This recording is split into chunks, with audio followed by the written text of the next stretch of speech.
Hey everybody, it's Master Gallengeist here, bringing you my review for the latest episode of Warrior, John Chinaman. And this one had a better amount of action in it and more kind of plot movement. So we start off and we see that Leary decides to talk with Mr. Mercer about his whole cable car project and is essentially trying to get him to get on board with using Irish workers and kind of just working through him to make sure everything goes well.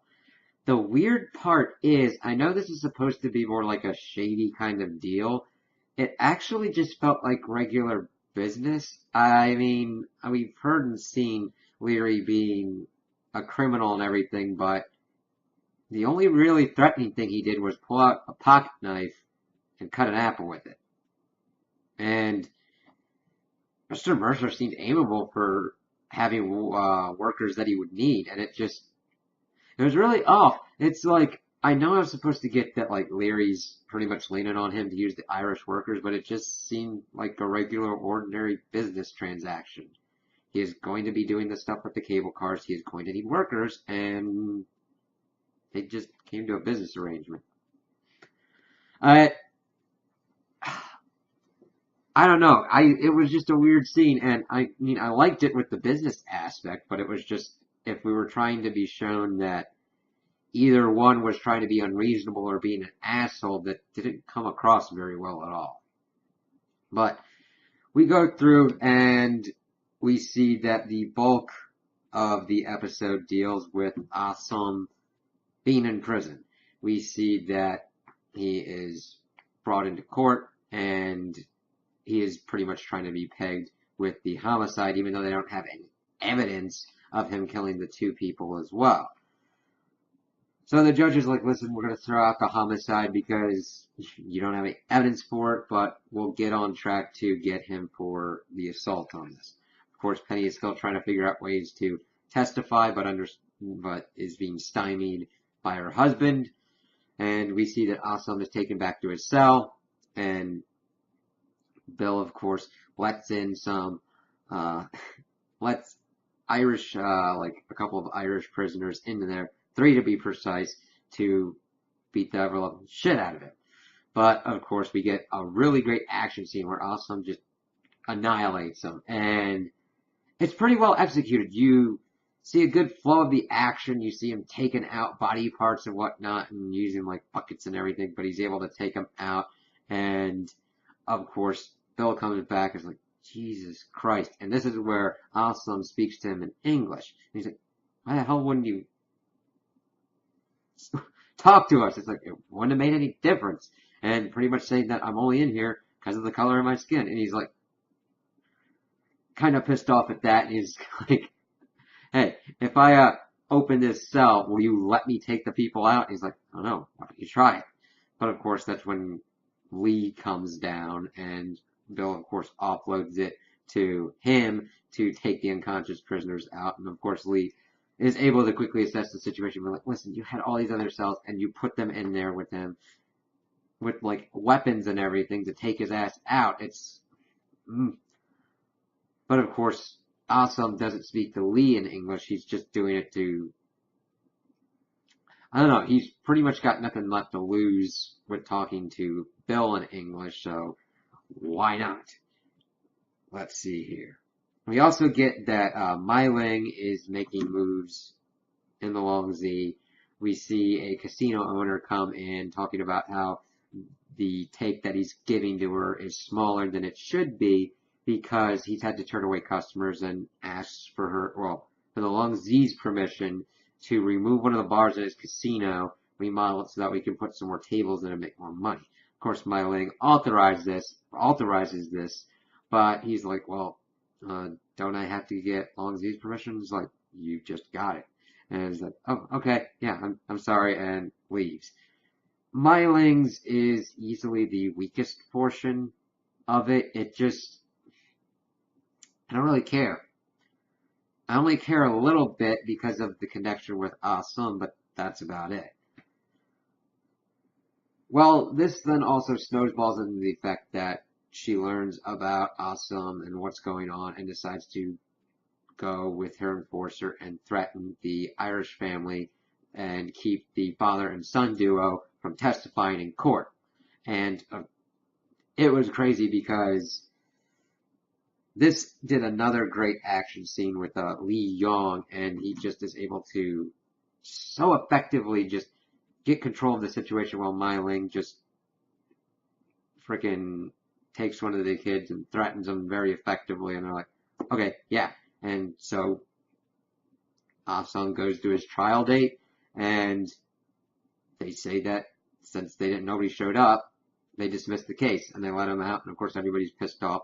We see Mayor Blake trying to just use the most bullshit stuff possible to placate the crowd and pretty much make his own re-election platform. Buckley kind of hits him with him not hitting the right notes, but Blake is like, screw you, just let me have this moment, and kind of walks off.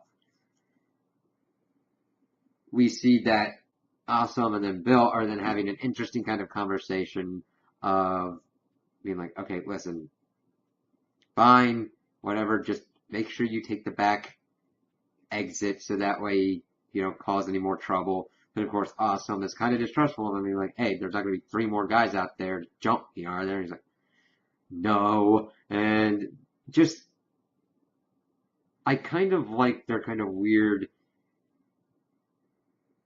adversarial relationship. It's the beginning of something that could be an interesting relationship going further into the show. So Awesome takes the route that he requested, and he gets picked up by Chow. And of course, Chow's like, hey, I'm wondering how you got out of that. And he's like, what? Father June didn't do it? He's like, no, of course not. And takes him out to Young June, and they of course start partying and everything, celebrating that he is released from prison. And of course, he's partying and everything, and he's drinking with Young June. We also see at one point that Penny has decided to use the powder that she got and use it pretty much to put her husband to sleep, so that way she doesn't have to have sex with him. That becomes important later on, because we see that after the festivities, it's just her and Awesome intersect.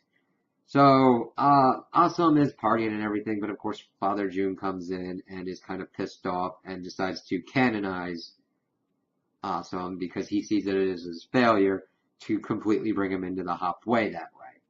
And, of course, in the beginning, Awesome catches the, what would you call it? It's not really a billy club baton because it's kind of thicker. It's almost like a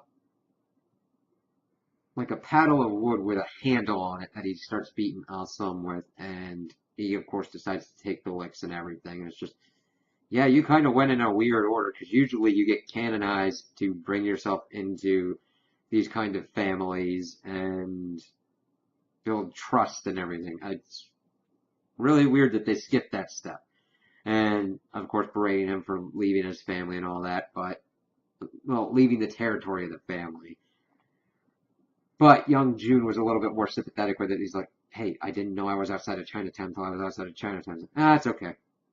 And, of course, Toy is dressing his wounds, and he's asked her if she's got any company for a night, and she does, so he kind of leaves off. We then see that Jacob, Penny's manservant, comes and delivers a envelope to him, and this of course gets us to intersecting their ways. And Awesome goes to Penny's house and says that he doesn't want her money or anything, and she was just trying to thank him and everything. And of course there's sexual tension there and everything. They don't go there completely, but we see that this could be a crazy ass relationship because of how volatile everything is, and he leaves before he does anything and doesn't really care about what she says, but she kind of cares because she's like all hot and bothered with his visit. So the episode ends and we see that Leary visits the Irish family and is pissed off that they didn't testify with what was going on in court and makes the move. He's like, why is everybody there? He's like, to make sure that the fire doesn't spread. You your family, get out, I never want to see you again. And I thought he was potentially going to kill the father, but he let them all out, and then they lit their house on fire to send the message, because he said that you should have came to me. Now, granted, time frame wise, Myling was probably smart enough to put it to the point that, okay, we need to make sure that it's close enough to the trial date that the threat is effective and that they can't get to a place that will help them. So this is just to show more of Leary's criminal element, I guess, to juxtaposition it between how he was in the beginning of the episode to where he is right now. I'm still a little bit iffy. I would rather have had this story been more centered on Awesome, because I feel that there's a lot of... I understand that they're trying to build out supporting characters, but it's kind of hit or miss at this point. The main ones that I like are Bill and Lee, and Myling is kind of just like, mainly just because of how tangentially it's linked with Awesome, and I really don't care about Mayor Blake and Penny, to be honest with you. So we'll have to see if they kind of try and make that a little bit better as the series goes on. So those are my opinions on the episode. Tell me what you guys think in the comments below. If you liked it, if you didn't like it, if you agree with me, if you disagree with me. Also like and subscribe, and I hope you have a good day.